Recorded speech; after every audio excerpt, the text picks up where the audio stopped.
2020. For Monday, September 14th, 2020. This is the Pro and Con Show. And I'm your host, Michael James Ott.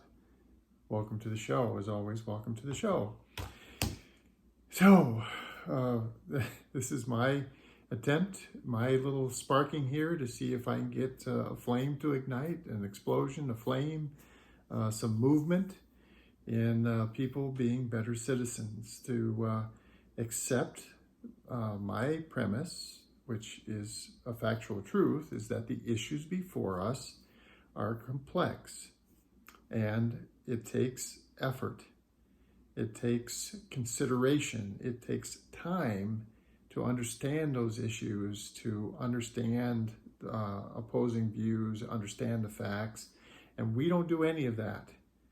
And it's causing us a great deal of hate and discontent amongst us as citizens of this country, and it's on us to fix it. And the way we fix it is, rather than any politician saying, well, here's how I'm going to fix this, here's how I'm going to fix that, and firing rifle shots at these major issues, which do nothing but, put a Band-Aid on some particular symptom of the issues. We need to declare, October Gun Violence Prevention Month or something, and start out with just talking about violence and having various experts talk about, from the police, from the different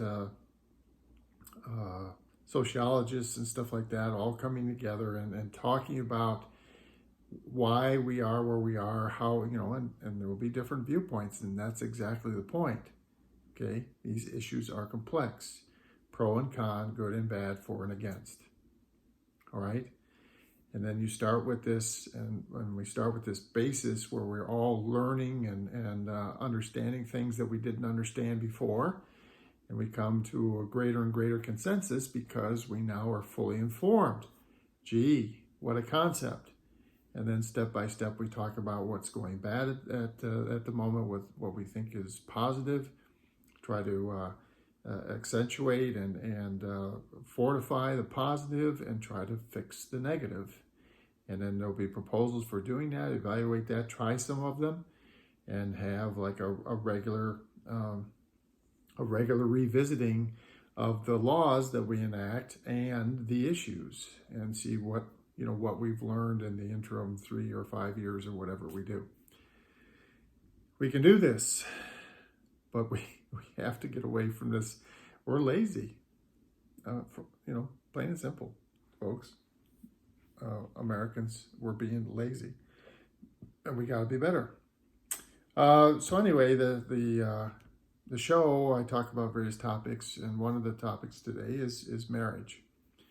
So one of the things that has not, it's changed some, certainly. For example, in divorce court, it's common that there used to be blame assigned in court, and now there's basically no fault divorce, and is pretty uniform across the United States, where they don't care why the divorce is happening anymore. It's more of, okay, what are we going to do, and how are we going to take care of any children that are involved, and so on. But I will say that the marriage, the whole, and I'm not saying that marriage in and of itself is a bad thing or a wrong thing. I'm sure it's a right thing for many people. But the way that we envision marriage and we treat it legally, and those kinds of aspects of it seem and feel like they're very antiquated. So I just happened to come across this article. Drew Barrymore, she hosts a show, and she's getting divorced for the third time in her life. So the title of the article is Drew Barrymore opens up about why she'll never get married again. And So she says 3 times is more than enough when it comes to marriage. I will never get married again. I will never, with a capital Never, never get married. It's like I have 2 options. Cut it.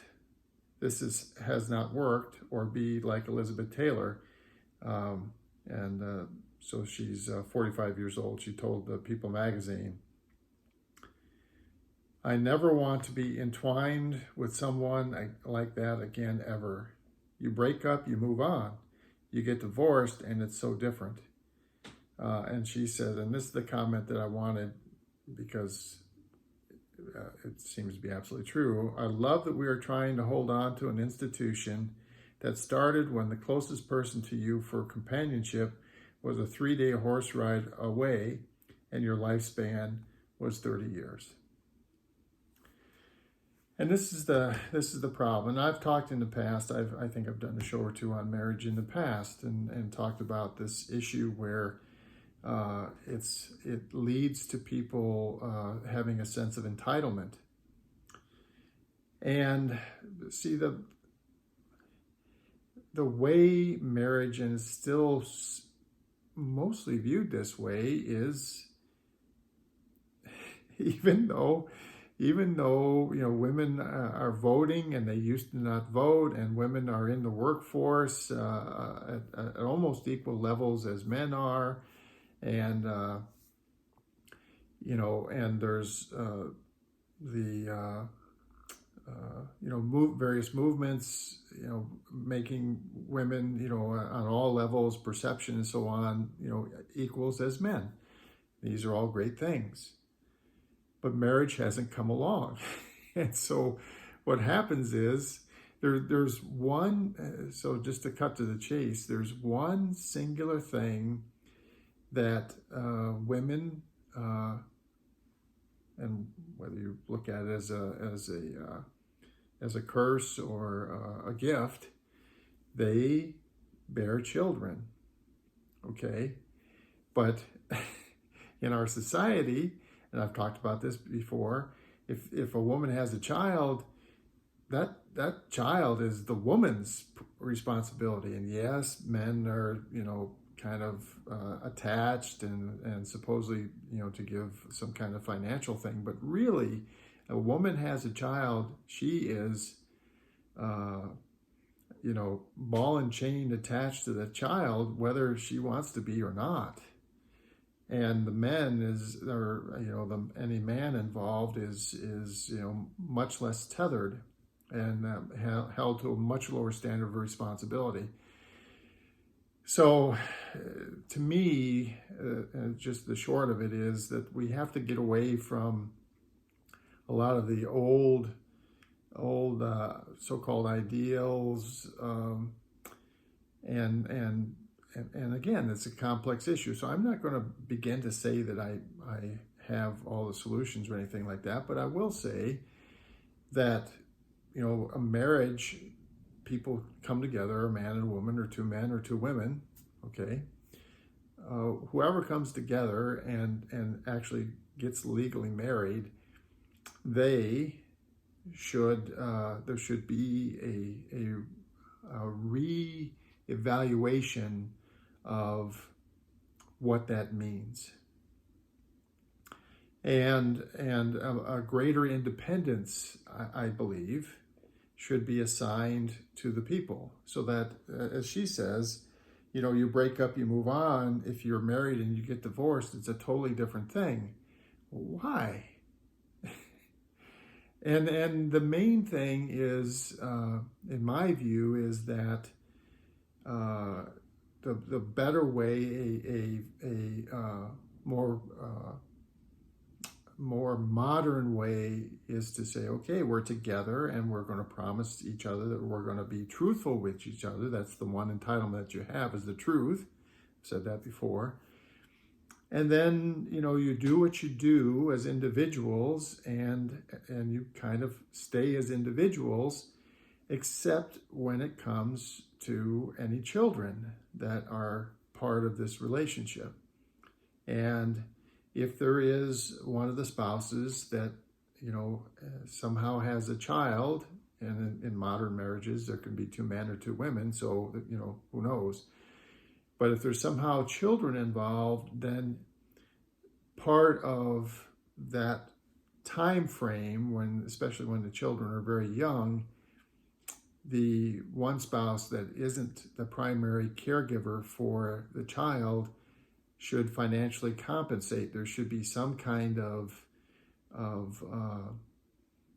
known, accepted way of compensating women for having children, or spouses for being primary caregivers for a period of time, because that is, you have to do something, because it's just not fair from the standpoint of, if you just talk about a more traditional thing, a woman having a child, and then, she's out of the workforce for a period of time,